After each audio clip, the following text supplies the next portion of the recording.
Human Book, River LaMer. Hello, thank you for choosing my human book. I'm a difficult human to read because I often don't know what to write, and I don't always have the words to tell my story. In place of a story, I give you poems. Because most of my poems are written from a personal perspective, you can get a good glimpse into my mind and my life experience. I'm afraid I can't read this entire chapbook manuscript to you because we only have about 20 minutes, so I will read about 10 to 12 of the 23 poems. Also, feel free to browse through the art portfolios that are set out so you can see both my parents' artwork. My father just recently passed away on the 4th of July of this year, the same date and time that my mother passed about 16 years ago. That makes these moments extra special that I get to share them with you. We have always been creators. Now for poems from Indictment of a Flower. Invasive. Is there a being that can see the murmuring thoughts of humanity like starlings swelling in pulsing formations over the earth? Pastrami from the food bank. For lunch, I buried an animal in my stomach. The taste? A gentle bovine face. When I swallowed her, my grief made a hide appear. I could feel my hands smoothing her fur, feeling muscles twitch under fly bites, and smell the sting of fertilizer. I hugged her tightly like a child until the farmer disappeared, and what remained was this animal eating carrion. The funeral took place on the bed while I daydreamed out the window, watching ravens fly in the rain. I chewed slowly, each slice of corpse swallowed until my plate was clean, until my soul was turned inside out, a reflection of water in the sky, one body indistinguishable from another. It was then I thought of my mother.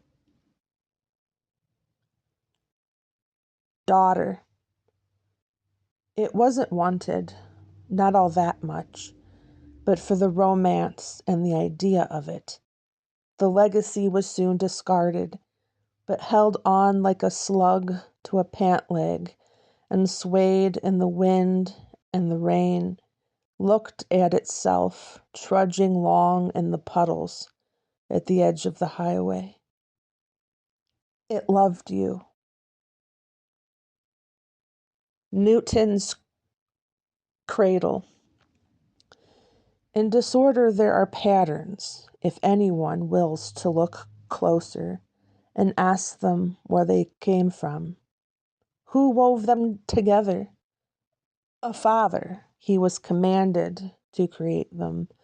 The first thing, the second thing, a third, a fourth.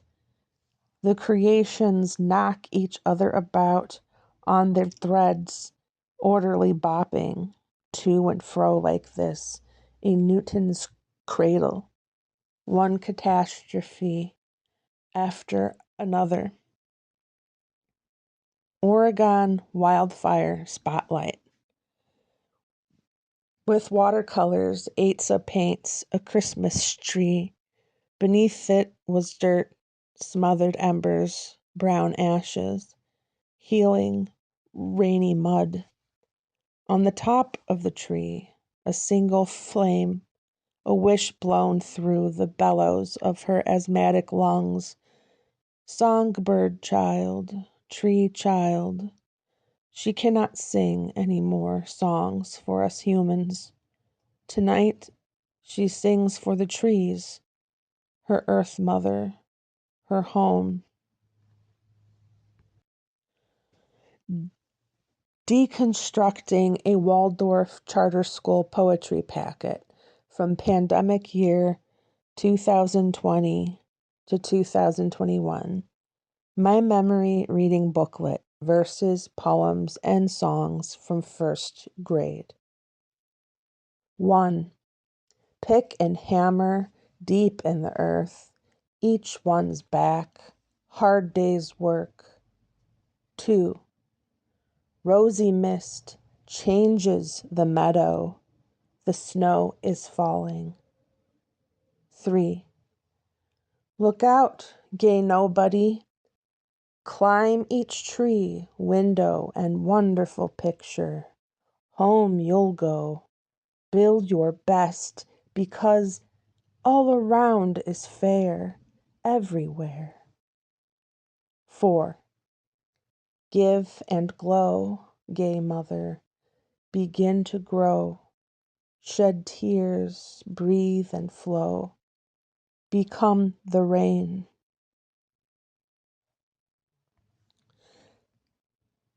Tonglin. We each bite off a bit more than we can chew. Stuff it in with the replaceable spoon that life keeps giving us, because for some reason we were meant to dine with breakable plastic. And sometimes, I think, life is cruel for such a shoddy gift. It's the pain talking. I know life isn't a gift at all. It's a series of rooms we all walk through, and eventually we leave one house and move into another. And we keep this up forever because DNA is nomadic. Life is cruel when the mind is made small by ignoring a body that is actually very content with the pain. The mind sometimes forgets it doesn't need a home. Revaluation of care. For a lifetime of occupation in my brain, my reward is to rot among the trillium, for ravens to eat my eyeballs, the wolverine to choke down my tongue, the maggots to dance in my rib cage and become wings. The amazing invisible human. She lives in a broken house, asbestos dust, wood rot, plaster that will not set smoothly, with a poltergeist who smells like cheap Merlot, a smoldering cigarette, and rose water. One evening, she gives it a lit candle, the Virgin of Guadalupe, and writes on a post-it note the words, "I love you," and takes off her wedding ring and waits in an uncomfortable chair for twilight to erase the handprints on the dining room window, for the air to cool, for her breath to appear, for the anger to settle like dust, for it to be wiped away with a damp prayer.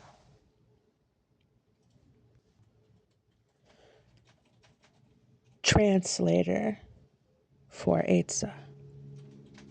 To the child who colored with all the crayons, she'd sharpen each one and left a rainbow of paper curls trailing down her stairwell art studio. Draw me the translation for conditional. Assign love a different color. Etymological origins, not color by number.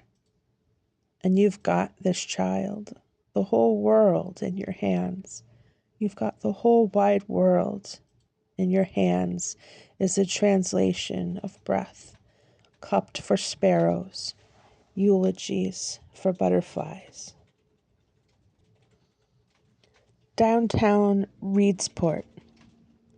Across from the food bank, darling old ladies climb the fire escape of Hair 101 to get to the yoga studio upstairs. I wait in the van and watch a man carry a basket of apples. His jeans are shredded into tassels down from his knees. The strands blow in all directions, and a little girl runs ahead of him. She chases a mylar balloon. A dream on Sunday night. In a wood-paneled Art Deco den of a Midwestern house, an elderly woman with cerebral palsy asked me to help her get out of bed. She instructed me on how to turn her body and roll her legs toward the edge. For a moment, we held one another. I cradled her soft, bony frame that smelled of roses and tea tree, my face full of her wild, white hair. My own back buckled and in pain. She hoisted herself upright and asked for my name. I, I, I, I'm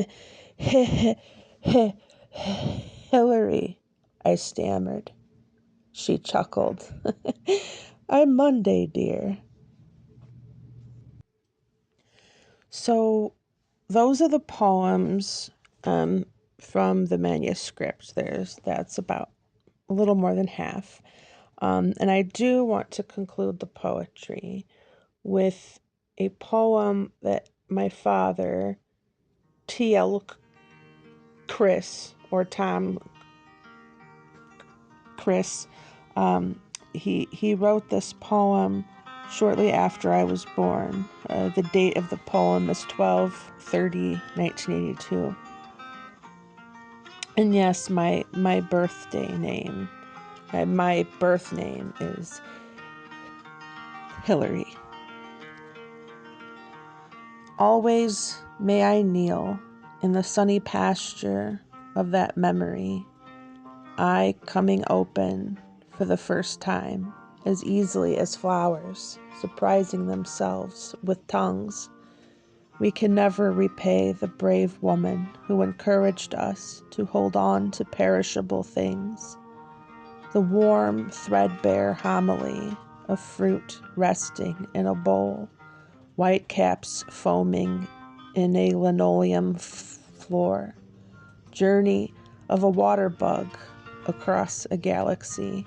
So many things that fill this time with their bitter, healing images, shaken loose from tangled roots. Keep us in their arms, rocking us awake into your eyes' first smile on the light